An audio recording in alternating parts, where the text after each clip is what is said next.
Hello, my name is Teresita Blanco, the RC sister, and today I wanted to talk to you about my top 8 favorite Monster Rancher anime shows. Like, Monster Ranchers is a very unique niche type of animation genre, which basically is you got like a weak main character, and then his entire job is to train the monster or magical human being made of flesh and blood or a robot or whatever in order to do the fighting for him. So the monster genre anime is the one that pioneered that whole. The whole thing. So then, the first one in the shopping block is there ain't no particular order. There ain't alphabetical order. Is Digimon. And yeah, they're your classical monster genre anime shows. The Digimon franchise was like it started in like 1997, and I think it was like made in response to Pokemon, or which one came first, Pokemon or Pokemon came way later. Yeah, so They just selling toys. yeah, in order to do like in order. Then they became adults and bills to pay, and it was. Yeah, like the last season of the main Digimon cast is like depressing as hell.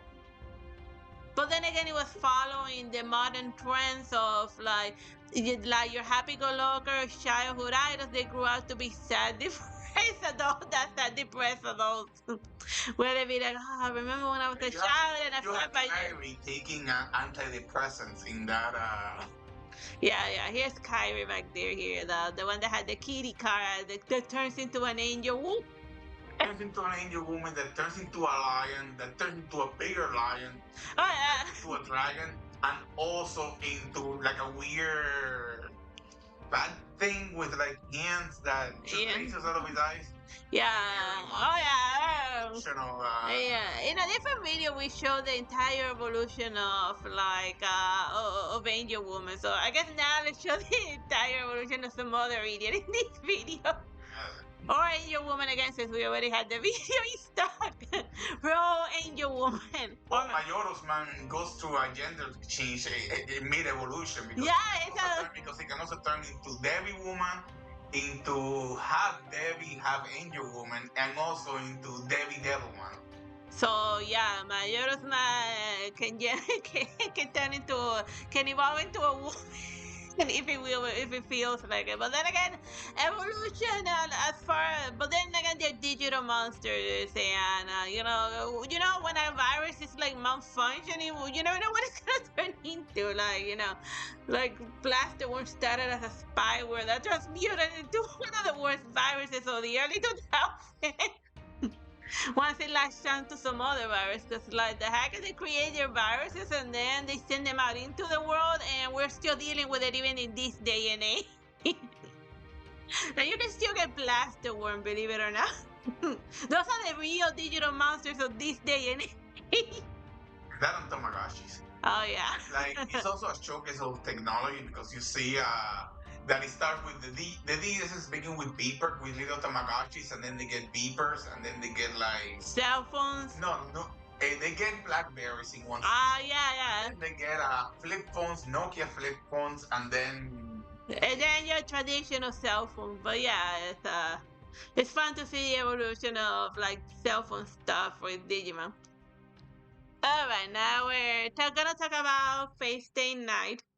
And in this one is the main character stuff. Oh yeah, this one like it's an adaptation of a bunch of visual novels. And the anime show came out in like 2006, and the westerns know it as Melty Blood. They wasn't known as Fate Stay Night, while in Japan it's known as Melty Blood. But yeah, it's basically a bunch of magic users using their using other fighters from across times, or basically a hair yards, in order to like fight for it was a holy grail. Yeah, they're fighting for the holy grail because they can grant a wish. They're fighting for the MacGuffin. They're fighting for the MacGuffin. They're fighting for the Dragon Ball. It could have been also the Dragon Balls, cause What they're fighting for doesn't matter. And yeah. it's just an excuse for a bunch of people to fight each other. It's just that, it's the flimsiest plot available to move the main character from action set piece to the action set piece. Which is why a lot of them are just versus video games, when they got the adaptation. Yeah, like we actually have live stream the play through Melty Blood, all the episodes, all of the characters, and all of the difficulty levels. Yeah, just showing all of their stuff fighting and stuff. It's a very well, just like most of it is just fighting like their weird chibi versions. It gets very annoying at a certain point, fighting various odd jobs. And also, they always have the same final boss. That guy that looks like Jamie Bakura with. Not even Gilgamesh. It's like Gilgamesh is not in the Melty Blood video game, not even as an optional boss. We actually played through that entire game, and then we'll be like, "Where Gilgamesh at?" It's the only asshole that people care about. They run an entire epic about him 8,000 years ago, and people are still talking about him.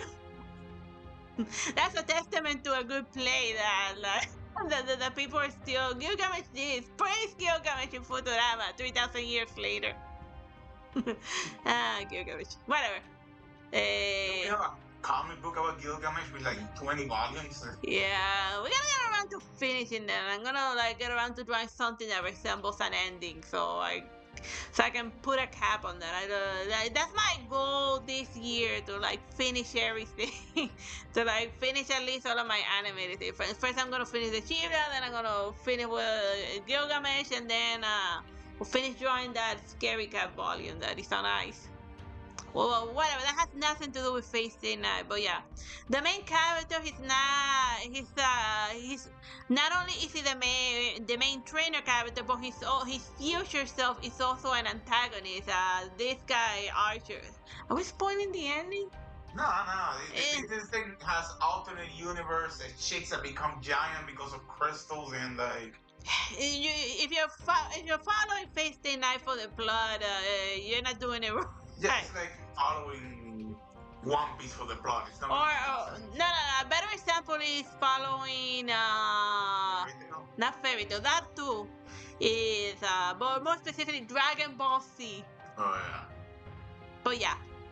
And he barely contributes to the plot. His only role there is to choose when the main character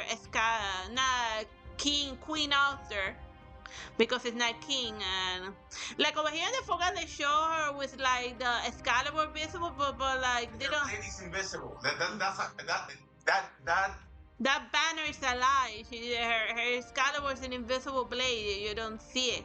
And then you be like, but what's the joke of an invisible blade? And then it'd be like, oh, it's a good joke, because if you don't see how long the blade is, you don't know where to dodge.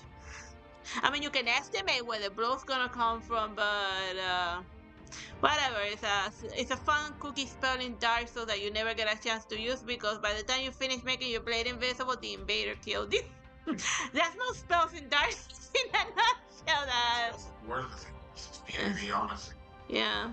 Except for the gases. Remember Skis, Pestilent, Mercury. Yeah, I remember that I spammed those gassy moves. Because it also masquerades my move, and then they think that I'm using magic, but then I switch to the blade, and then once they make it to the gas, they get like a Moonlit Sword, Ice Sword into the face. Whatever. We're done with Fate Stay Night. Alright, this one is Metabots, which is Digimon, but now they're robots. And because he has one specific robot, and he came out in like 1999, and in the US it was in 2001, and it ran for a couple of seasons until it got discontinued and thrown in the bin. Yeah, but the problem with Metabot is that it wrote itself into a corner from episode 1, because the rule is that if you lose, the opponent gets to take a part for you. So the main character couldn't lose. And in fact, the one time that he does lose, then he has to walk for like the rest of the episode with like made of squid legs to make up for the fact. Yeah, man. Right? It's reading into the same corner as YuGiOh, where Yugi cannot lose, otherwise the game is over. Yeah, well, more specifically, Yu-Gi-Oh! Sexo, because if they lose the guy, he loses his weird little alien friend, and I quite like that me. And the only time when he didn't lose was that the main character in Yu-Gi-Oh! Sexo lost was when he wasn't like doing like their equivalent of a shadow duel, quote unquote, when he wasn't using the number card. So then you'd be like, then why the hell am I even here? I came here to watch number cards and numeron instead of. It's interesting because Yuma, the main character of Yu-Gi-Oh! Sexo, has a 42% win rate. He has the lowest of all of the characters, but what they do is that whenever it's a shadow duel, you know he's gonna win. Yeah, so that we literally spoils it.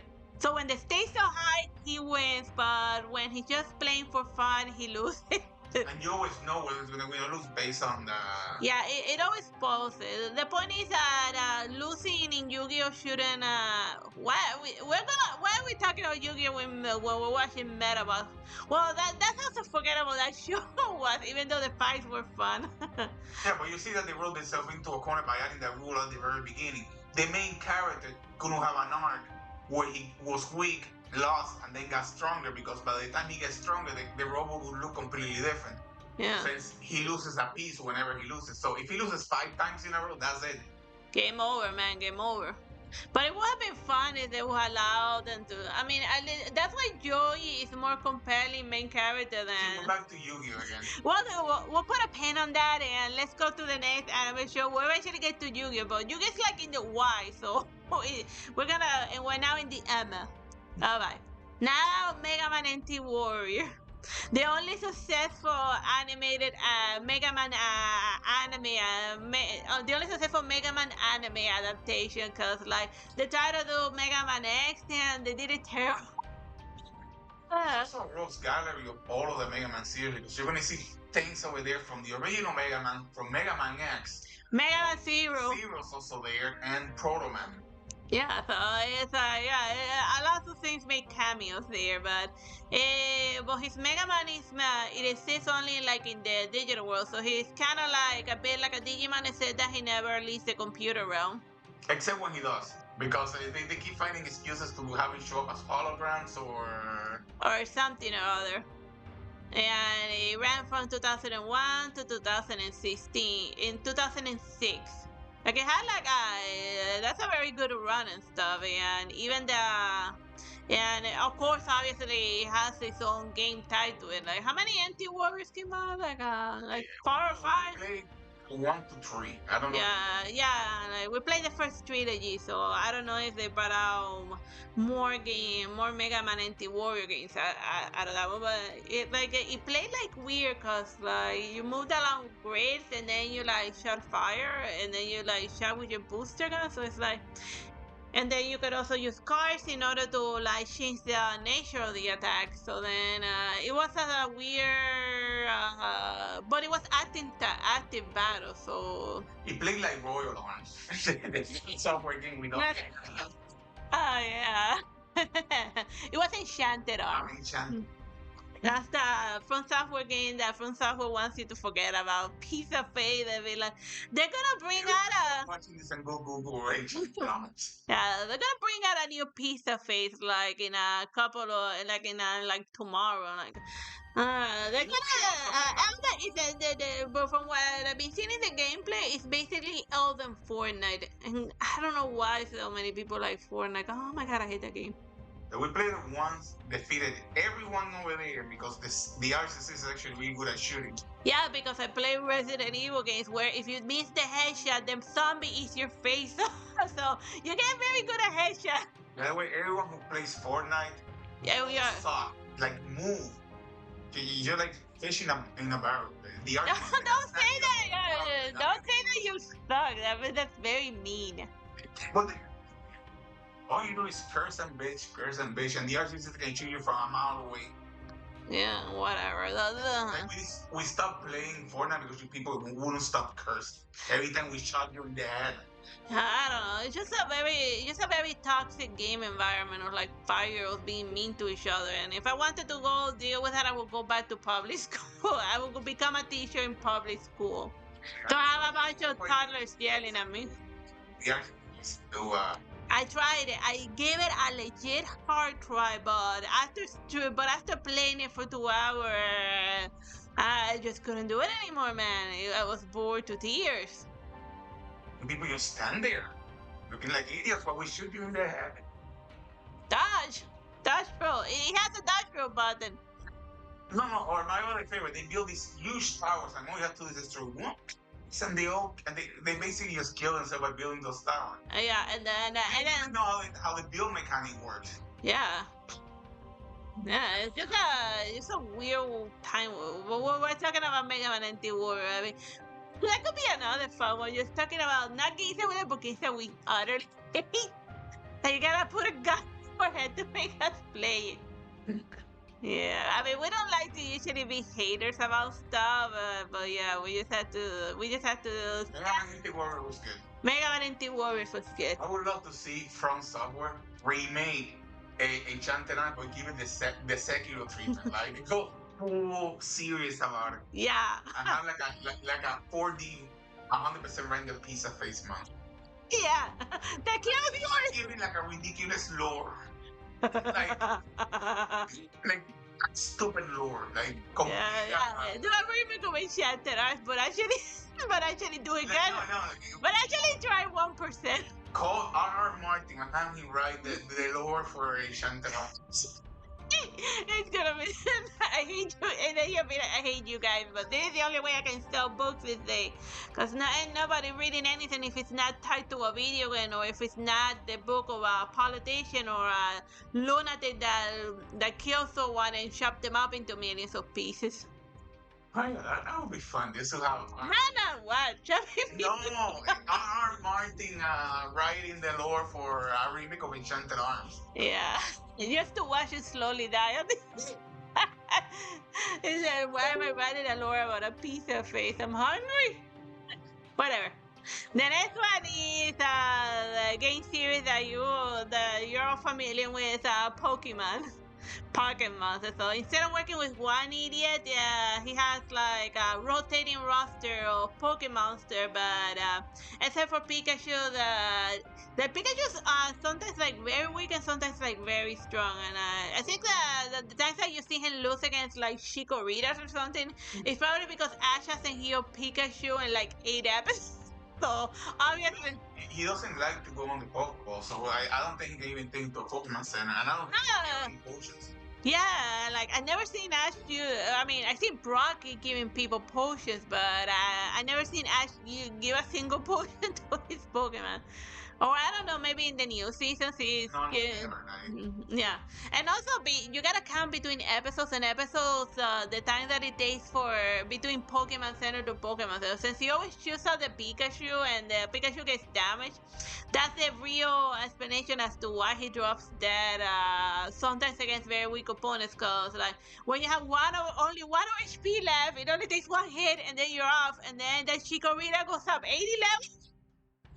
Cause Pikachu has been there since like season 1, so. Next thing that we see Chikorita, she is already a Megania, which is like a small evolution. So she went up a lot of levels when she defeated actually 86 Pikachu. Yeah.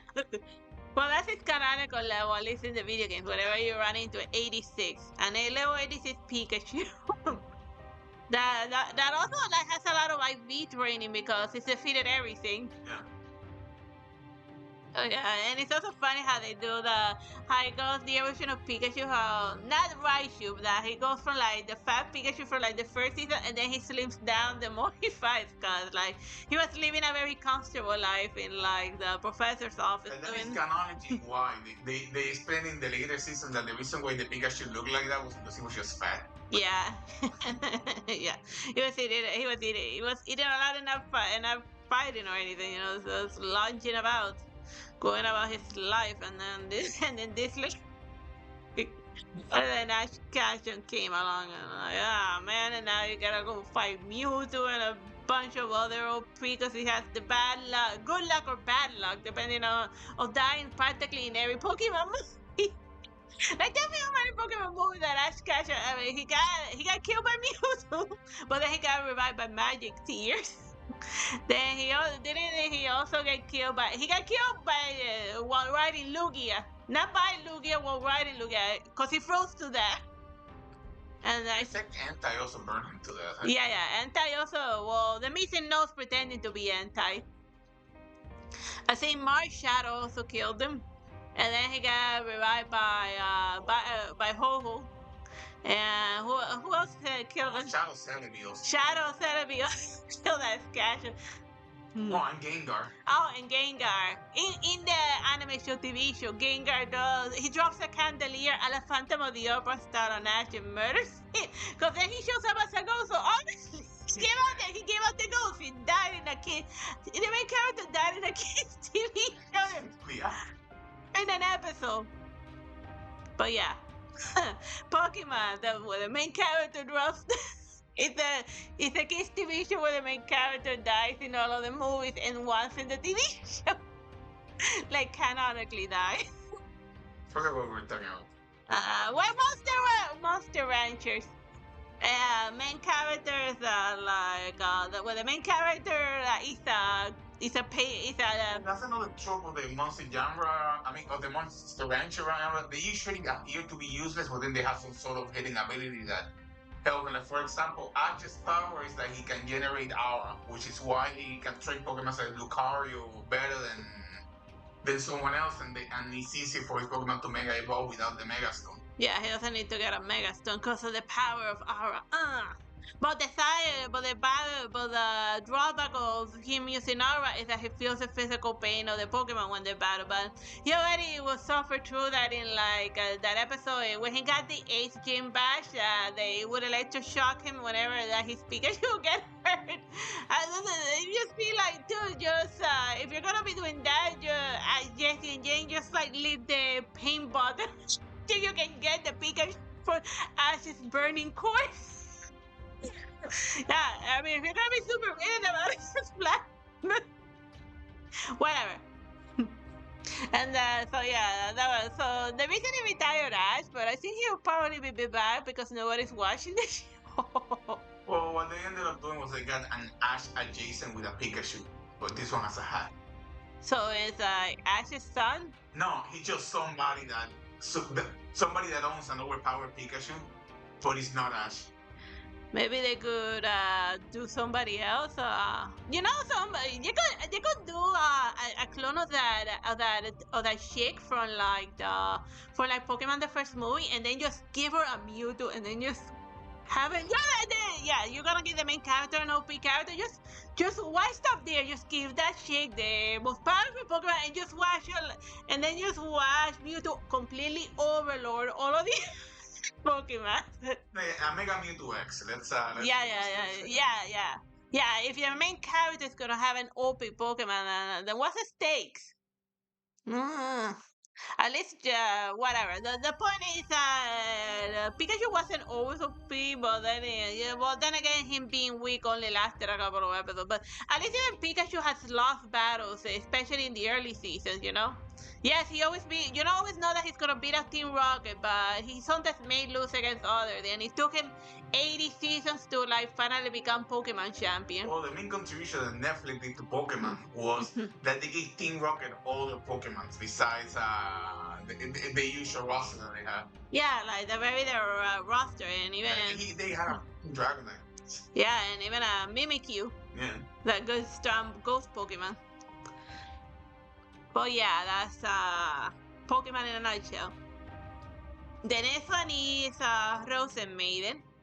And it's about, this anime show lasted between 2003 and 2007. No, it's 2002 and 2007. But parallel to that one, Tokyo Pop was also bringing out his manga equivalent, and that was back when Tokyo Pop used to take chances with unique concepts. Not just the same isekai concept or just being I want to be wouldn't it be nice to get isekai to a world where there's no isekai? Seriously, dude. You can only run that subject genre into the ground, but I guess it must be making them money because otherwise they wouldn't keep bringing it out, no? That being said, the actual manga isekai is good. Yeah, like the original Gate. which is how it's known in like the US. Well, back to Rose and Maiden. It's basically this guy, and then a bunch of like not volume dolls. They're called bisque dolls. You know, like those little porcelain dolls. They have like they use magic and stuff, and then it's a bunch of dolls fighting with each other in order to like get their crest in order to become the most perfect doll. So then it's just basically chicks fighting. It's basically doll theater. Doll theater for that. I don't know what that is. It's on our earlier reviews. Yeah, back when I had the patience to do stop motion, and God, I don't have the patience to do stop motion anymore. People didn't actually like it, even though it was a lot of hard work. So that whole thing about YouTube rewarding hard work. That's a lie. YouTube doesn't reward anything. In fact, it punishes hard work and originality. So that's why I'm doing top 10s and top 8s. That's what you people seem to like. Yeah. Alright, and I've been passive aggressive and us being angry at Fortnite for being boring. It is! Play something. Well, I guess obviously, although a lot of us can play something else because like the parents, they let them play they buy the console, but then it'd be like, oh, we gotta buy other games, so then it'd be like, nope. Whatever, Rose and Maiden, just a lot of the anime dolls fighting with each other. I actually made like one of them Rose and Maidens. I made it like in live makeover. She looked awesome. And I'm trying to make anime fun after that. But yeah, that's basically like. Does he contribute anything? I don't remember. I just remember him being a damsel in distress all the time and not doing anything while his killer doll fought. Yeah, but I remember that in this one, some of the other doll owners also fought as well. Yeah, but he didn't in specific, and that's why they show him like cool, like he's gonna contribute something to society, but no, he's technically Parasite the Maxim would also be a monster, I'm sure. Yeah, but the monster is biologically fused to his hand, so it's part of him. But it works out more on the mutants. Yeah, true. Cronenberg anime, that would be an interesting one. Yeah, Cronenberg. I want to see Parasite the Maxim fight the chick from Midori no Himi, like just hand versus hand. Yeah, hand versus hand. just two hands fighting with. Midori no Himi is catch. Yeah, because Parasite the Maxim, I mean, he can turn into swords and blades and stuff. Yeah. But yeah, that's enough of Rose and Maiden. I like the cute aesthetics, but like, but the plot is it's an excuse for them fighting, and that's it. It's basically Sash Bell, but with female characters. Yeah. Speaking of which, now we're doing YuGiOh. Sash Bell comes after YuGiOh because it's con Z with a C, you know. So, but yeah, YuGiOh. Like that one when ran from like 1998, and the anime show is still running. Like you're still, and they even have like, and they get a bunch of like video games every so often, but they now have like a video game where people play online against each other. Master Duel.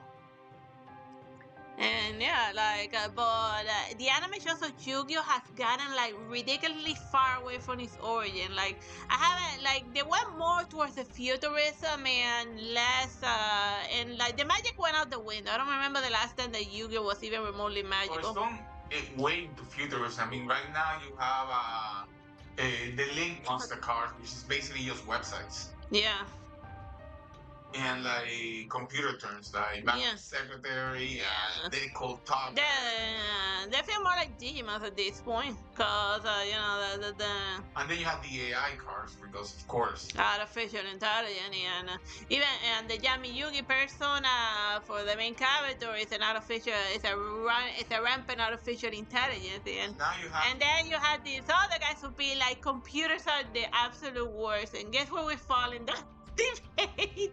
But like right now they have a fusion cards, retro cards, link cards, a synchro cards, pendulum cards, a XC cards, and like YuGiOh has become like one of the most complicated arcades in the history of complicated, second only to Magic the Gathering.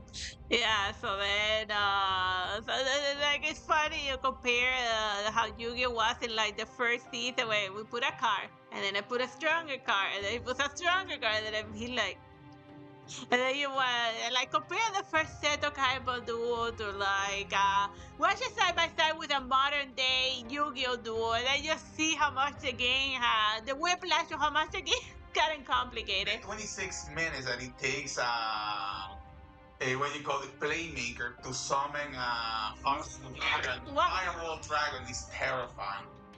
Because he had to because to summon he needed to have like one synchro card, one retro card, one XC card, whatever. And then each of those have its own summoning condition. So you spend just flipping 3 cards to summon this one card, and then underneath says to be continued. To be continued. The next week comes the next episode where the other guy is gonna summon his card.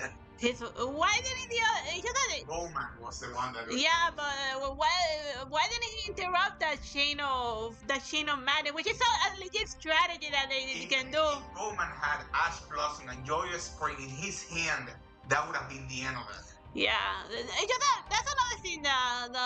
The Yu-Gi-Oh season for the most part had de-evolved into just showing all of the moves and cards that you can make, but without actually resembling an actual duo with like interruptions or like somebody summoning a million negates in order to prevent the other guy from doing anything. Or... Yeah, it would be funny they would actually what they would animate is an actual legit duo with like interrupts and stuff, you know. And if the main character loses, it's not the end of the world. The main character, Yugi, lost a bunch of times in the early seasons. And first he lost to Pegasus because of time, because he ran out of time, and then his grandpa got kidnapped by the videotape a la Ringstad.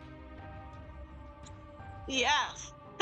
Which is a legit way that you can lose competitively. I mean. Yeah, like losing by time. You can still lose by time, even like in the modern Yu-Gi-Oh games.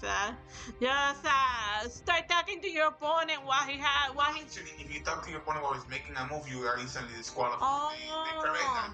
Yeah. So the Yu-Gi-Oh thing that you see the opponents talking to each other in TV show, in a legit show, in a legit duo, they would like staple your mouth shut. Like basically, you tap whenever you interrupt, you press forward to attack, and you raise your hand to contest, and that's all you can do. Yeah, and you can only contest a move a certain number of times before they realize, oh, this guy doesn't know how to play, and then you're instantly disqualified. Yeah, so that's just having an animation where it legit resembles what Yu-Gi-Oh has become this modern day. Like two people that know how to play in the real world, it's something like. Careful, it's like getting recorded in the mic because it's moving the table. Okay. Yeah. Anyway, just a bunch of people tapping cards and moving things at a tremendous speed because you have 3 minutes to do everything. Summon a monster that took a Playmaker 2 episodes to summon. But yeah. A Playmaker will get totally schooled by a real world duelist this day without having any of like the fancy cards. Except for Ghost Girl and her Altergeist deck, which is legit one of the best decks ever created. But of course, in the anime show, since she's a girl, they gotta make her lose. Like chick duelists used to like win often, you know. At least in the original Yu-Gi-Oh, like Taya never lost any other duel she was in. Like canonically, they feel like she has the best win. Like never. Yeah, Taya has a 100% win streak on. Yeah, she rarely duels, but when she does do it, I don't know which duel, but when I do, I win.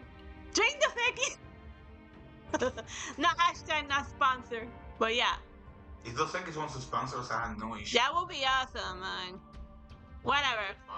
Yeah, man. Those Sekis before every episode. Yeah, and then I spit it out of screen because I don't drink beer. Maybe in a bacchanal, maybe. Whatever. Well, it's Taya. Yeah, Taya always win, but yeah, I don't remember. But then again, I sort of dropped off of Yu-Gi-Oh after around I came back a bit with Yu-Gi-Oh Sexo, but then before dropping off again, and I watched a bit of Playmaker, but then like the speed duels was bad. Everyone hated speed duels. No, it's fun because in Yu-Gi-Oh Master Duels for a little while, just for the fun of it, they integrated tournament rules into it. Where you have like less than a minute to do all of your moves. Everyone lost by time. There was just no time to do anything. Like pretty much thankfully, the decks that the RCCC uses don't rely on time, and they can make really quick moves because they're basically just skies and throw decks. Right? Yeah. Mega Knight. Mega Knight. Alter guy. Subterra. Subterra. I haven't done that in a while. Subterra. Like a lot of people say that Subterrors they don't work anymore because of link monsters, but good luck summoning anything with a Subterror on the field. Yeah. You're not gonna get to summon a link 1 as long as there's or a 0 or a link anything. Maybe Pandulus, but no. But yeah, okay, that's enough about Yu-Gi-Oh. We speak about everything but the but yeah, a kid gets possessed by an ancient Egyptian pharaoh after. No, ancient Egyptian psychopath and starts terrorizing a school. Yeah, the first season that didn't make it to the U.S. it was Yami Yugi terrorizing the students, the teacher with like his weird shadow game, sending them to hell just for like not playing glass. He wants a teacher to play with glass. Blindfolded. And then I'd be like, wow, like what Yu-Gi-Oh used to be before the invention of Duel Monster. So yeah, that's the humble origins of Yu-Gi-Oh. You blindfolded playing with glass. If you really want to get better with Yu-Gi-Oh, let's go back to the origins of Yu-Gi-Oh. That you blindfolded two people that play with glass, blindfolded with your bare fingers, not even wearing glass. If you get cut, you get cut. You get sent to the shadow realm. You get cut on your way to the shadow realm. Like that is one of the few shows where you can see Yugi with a knife. Yeah, with a knife. Get the knife. It's a good thing he has to. Of course, in season 1, he had to reel him in. Dude, you are a freaking lunatic, and Seto Kaiba be like, well, if you defeat me, I'll jump off a cliff. That's the only thing. I'm like, wow, Taka, I really gotta win this duel, and if I lose, I had no reason to lose, but I just jump off a cliff, and then if it's worse than what you do to me. I send him to a shadow, and then all right, you wanna jump off a cliff? All right, the Yami Yugi be like, I should push you off the cliff, Seto Kaiba, screw you. I never backed away, and I'm not starting now. So if you're gonna fall off a cliff, then so be it. If it dies, it dies. Yeah. Yami Yugi, the early season 1 Yami Yugi was a complete psychopath. It was a competition of who was more psychotic, Yami Bakura or this Pharaoh. And then they softened him as they went throughout the season, but never forget that this Yami Yugi... He used to make people play with glass. and was super sure about throwing his opponent off a cliff. Yeah. He's playing Russian roulette. Yeah. Scroll to the left, oh, with the Harlem Shuffle, which is the Harlem version of the Russian roulette. If you like Yugi and haven't seen Yu-Gi-Oh! Season 0, go watch it. Yeah, go watch it. It's gonna be quite the trip. Whatever, enough about Yu-Gi-Oh! Now let's talk about the last one. Oh man, the picture of this one was kind of small, but whatever, just zoom it in a lot. Whatever. This one is Stash Bell. And it ran from like 2003 to 2006, and by Fuji Television. And this one is they call them Mamoros, but it's basically like a different dimension weird demons, and then they make a contract with a human, and then the human uses their spell book in order for them to like use them. So at least this monster tamer has something to do. Yeah.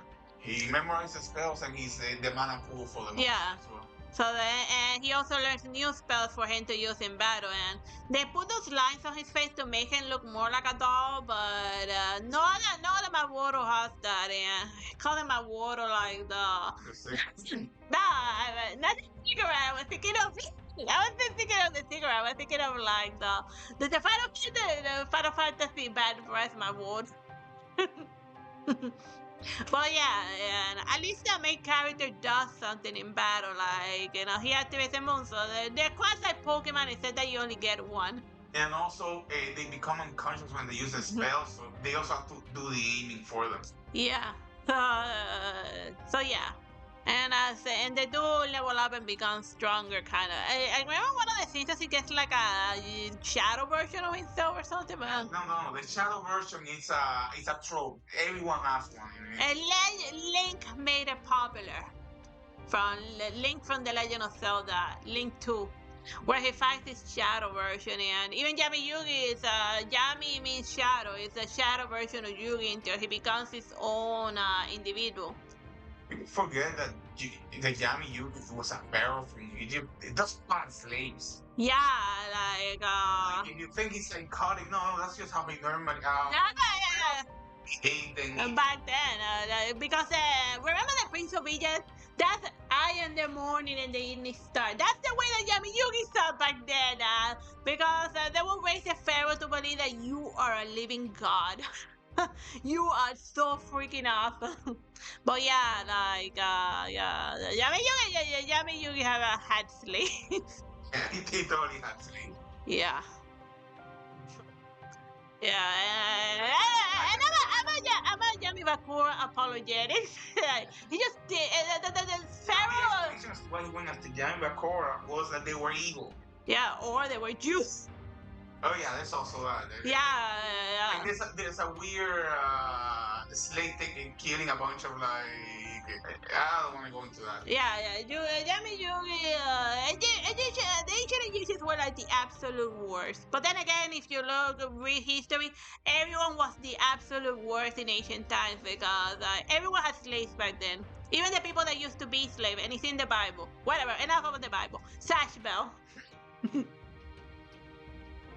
Oh yeah, just a long verse. It's a battle royale monster hunter because they're competing to see who becomes the next king of their whatever. King of the pirates, whatever. The next king of the whatever.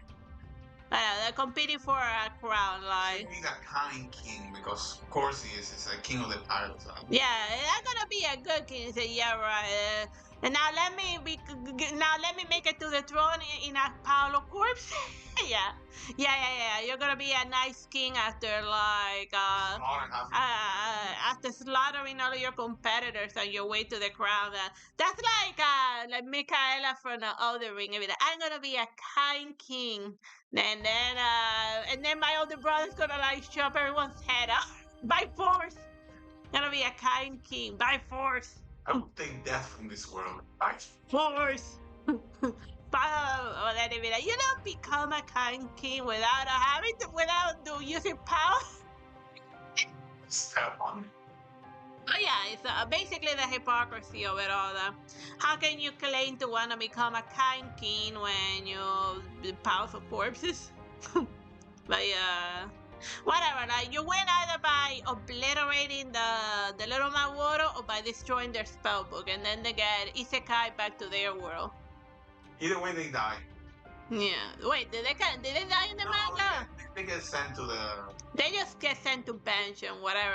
They don't die, but some of them have been known to like instead of aiming for the book, if they can't find the spellcaster, they're not shy about uber murdering their kind. But yeah, it's cutesy up until the point where it's not. Yay, Sash Bell. Alright, we are done with this monster ranches. Not all of them are monsters, some are digital stuff, others are beings of flesh and blood. Some are dolls. It's a very varied one. You can make the fighting monster whatever the hell you want. As long as it's an excuse to move to an action set piece. Bye bye and God bless.